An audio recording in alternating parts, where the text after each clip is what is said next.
आज का व्लॉग ये है कि हमने मस्जिद में ना जो स्पीकर लगवाने मिस्त्री आए हुए हम भी वहाँ पे जा रहे हैं। तो अभी वेट मिस्त्री कर रहे हैं स्पीकर लगाने इंशाल्लाह। तो नाजरीन अभी रात का टाइम था जो कि हमने सामान लेके आए थे 3 स्पीकर।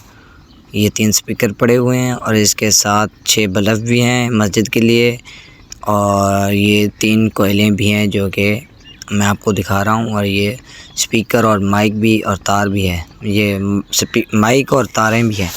तो अभी फ़िलहाल हम सुबह इसको फ़िटिंग करवाएंगे, तब तक हम वेट करते हैं सुबह का। तो चलो चलते हैं।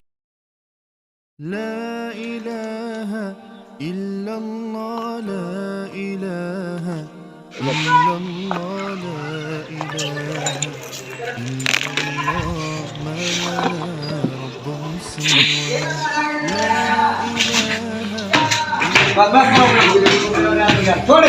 अभी हमने 3 स्पीकर लगा लिए, फिर मैं ऊपर जा रहा हूँ।